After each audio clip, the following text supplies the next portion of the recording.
जय श्री राधे कृष्ण। आइए शुरू करते हैं कार्तिक महात्म का 5वां अध्याय। प्रभु मुझे सहारा है तेरा, जग के पालनहार। कार्तिक मास महात्म की कथा करूं विस्तार। राजा पृथु बोले, हे नारद जी, आपने कार्तिक मास में स्नान का फल कहा, अब अन्य मासों में विधि पूर्वक स्नान करने की विधि, नियम और उद्यापन की विधि भी बतलाइए। देव ऋषि नारद ने कहा, हे राजन, आप भगवान विष्णु के अंश से उत्पन्न हुए हैं, अतः यह बात आपको ज्ञात है, फिर भी आपको यथाचित विधान बतलाता हूँ। अश्विनी माह में शुक्ल पक्ष की एकादशी से कार्तिक के व्रत करने चाहिए। ब्रह्म मुहूर्त में उठकर जल का पात्र लेकर गांव से बाहर पूर्व और उत्तर दिशा में जाना चाहिए। दिन में या सायकाल में कान में जनेऊ चढ़ाकर, पृथ्वी पर घास बिछाकर, सर को वस्त्र से ढककर, मुंह को बलि बांति बंद करके, थूक व सांस को रोककर मल व मूत्र का त्याग करना चाहिए। तत्पश्चात मिट्टी व जल से बलि बांति अपने गुप्तांगों को धोना चाहिए। उसके बाद जो मनुष्य मुख शुद्धि नहीं करता, उसे कभी भी मंत्र का फल प्राप्त नहीं होता। अतः दांत और जीवा को पूर्ण रूप से शुद्ध करना चाहिए और निम्नलिखित मंत्रों का उच्चारण करते हुए दातुन तोड़नी चाहिए। हे बनस्पति, आप मुझे आयु, कीर्ति, तेज, प्रज्ञा, पशु, संपत्ति, महाज्ञान, बुद्धि और विद्या प्रदान करो।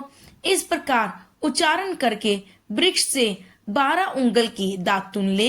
दूध वाले वृक्षों से दातुन लेनी नहीं चाहिए।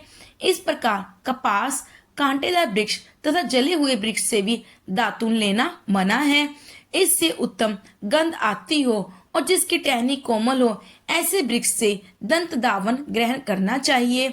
प्रतिपदा, अमावस्या, नवमी, छठी, रविवार को चंद्र तथा सूर्य ग्रहण से दातुन नहीं करनी चाहिए।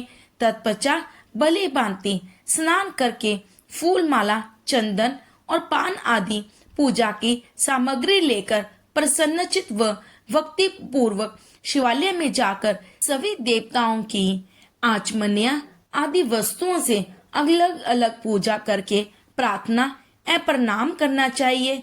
फिर भक्ति के स्वर में स्वर मिलाकर श्री हरि का कीर्तन करना चाहिए।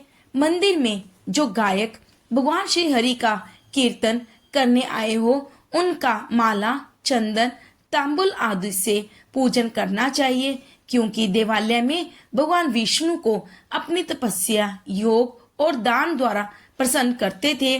परंतु कलयुग में भगवत गुणगान को ही भगवान श्री हरि को प्रसन्न करने का एकमात्र साधन माना गया है। नारद जी राजा पृथु से बोले, हे राजन, एक बार मैंने भगवान से पूछा कि हे प्रभु, आप सबसे अधिक कहाँ निवास करते हैं?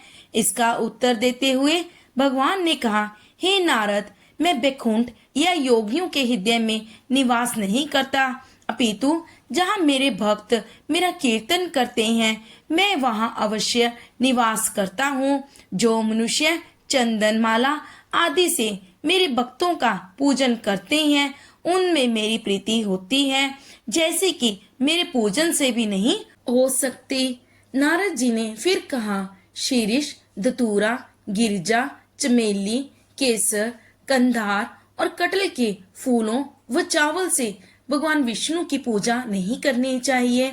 अड़हल, कंद, गिरीश, जूही, मालती और केवड़ा के पुष्पों से भगवान शंकर की पूजा नहीं करनी चाहिए। जिन देवताओं की पूजा में जो फल निर्दिष्ट है, उन्हीं से उनका पूजन करना चाहिए। पूजन समाप्ति के बाद भगवान से क्षमा प्रार्थना करनी चाहिए, यथा, हे सुरेश्वर, हे देव, ना मैं मंत्र जानता हूँ ना क्रिया, मैं भक्ति से भी हीन हूँ। मैंने जो कुछ भी आपके पूजा की है उसे पूरा करें। ऐसे प्रार्थना करने के पश्चात साष्टांग प्रणाम करके भगवत कीर्तन करना चाहिए। श्री हरि की कथा सुननी और प्रसाद ग्रहण करना चाहिए। जो मनुष्य उपरोक्त विधि के अनुसार कार्तिक का व्रत का अनुष्ठान करते हैं वह जगत के सभी सुखों को भोगते हुए अंत में मुक्ति को प्राप्त होते हैं। बोलो श्री हरि विष्णु भगवान की जय, माता लक्ष्मी की जय, श्री कार्तिक मास की जय। इस प्रकार से कार्तिक महात्म का 5वां अध्याय समाप्त हुआ। कल हम सुनेंगे कार्तिक महात्म का 6वां अध्याय।